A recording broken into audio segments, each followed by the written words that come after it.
Can you believe it? Another year has come and gone. We're already getting ready for another year in business. So what do you do to look back to the current year so you can learn from it and push forward into the next year? Let me share with you a couple things that I do, how I review my year, and what are the things I measure and look at.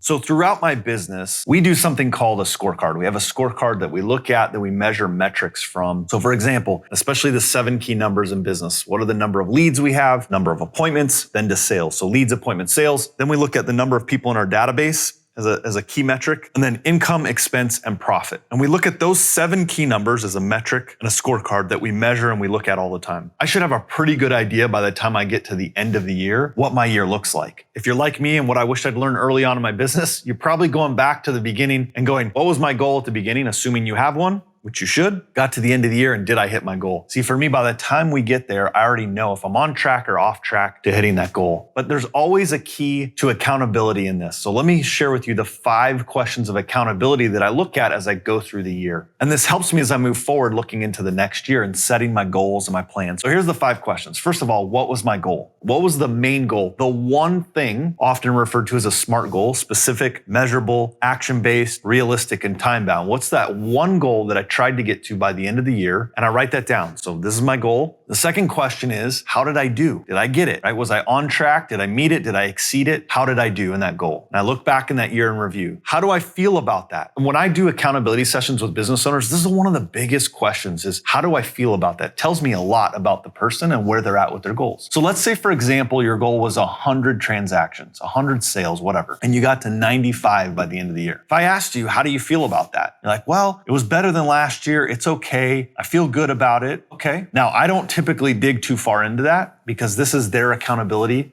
It's not for me to judge. It's just for me to walk through the accountability process. But internally, I'm thinking, if you set a goal of 100 and you got to 95, you're that close and you're like, yeah, it's good. I made progress. I improved. I get that, but you still fell short. And remember, our thoughts lead to our actions lead to our habits, and our habits will lead to us to a result. And what I find is that many people, when you get to this question, how did you feel about that? Especially if they missed, and they're like, yeah, it's still progress. What I realize is this is a person that creates the habit of missing their mark, right? They've justified themselves why they missed that mark and that it's okay, right? So as you look at that year in review, I want you to keep in mind that you set a target at the beginning. Why was it that you set that target? And why didn't you hit it? Now, if you did hit it, it's time to celebrate. This is something I don't do very well. I think it goes back to my sports days, right? It's like football on Friday night, you play a game, you win. Like, you celebrate for just a brief moment because the very next morning you're watching film breaking down the whole game. You're looking at it going, what did I do wrong? How could I improve? Where did we do well? And I'm game planning for the next week. So for me, I'm sort of like, I've been trained to sort of celebrate for just a small minute and then move to the next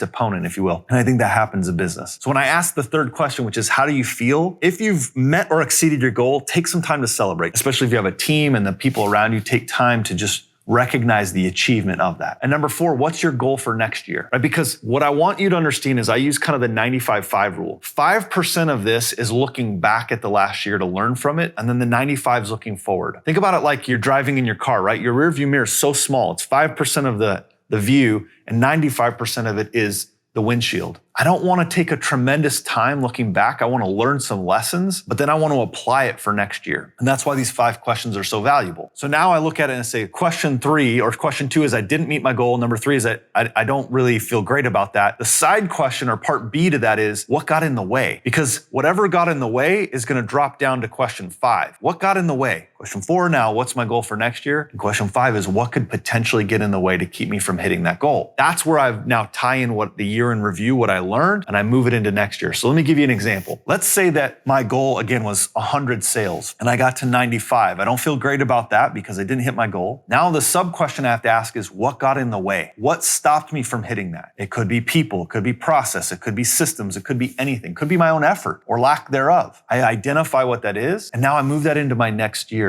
I create foresight to now turn around and create hindsight that I would tell myself now, planning into that year. So I try to position myself at the end of the year going, hey, if I didn't hit that goal, what got in the way? To try to predict that. Being able to predict in business is a muscle, and you'll learn that by looking at your year in review, now turning around and learning from that and putting it forward. As you do that, you'll be able to say, here's my new goal for the next year. What could potentially get in the way and how do I remove that right now up front? And this is why it's helpful for me and why we take a little bit of time every year to look at the year in review. Did we meet our goal? Why not? How do I feel about that? What got in the way? What's my new goal for next year? And what could potentially get in the way that I could remove that now so that I can be proactive? You know, it's interesting. If you're taking each year and you're not learning and growing from the year over year, then your business will stay at the same level and you'll hit some turbulence. And in fact, I talk about that in a previous video about hitting turbulence and how to break through and rise above that. And one of the things that I wished I'd learned when I started my business, I started keeping metrics on our business, these 7 key numbers, right from, well, it was about 9 months in, we were able to go back and get it. But I have all the way back to the very first month we were in business. So for 10 years, I have every month, month over month, I have all of our stats and those metrics kept up.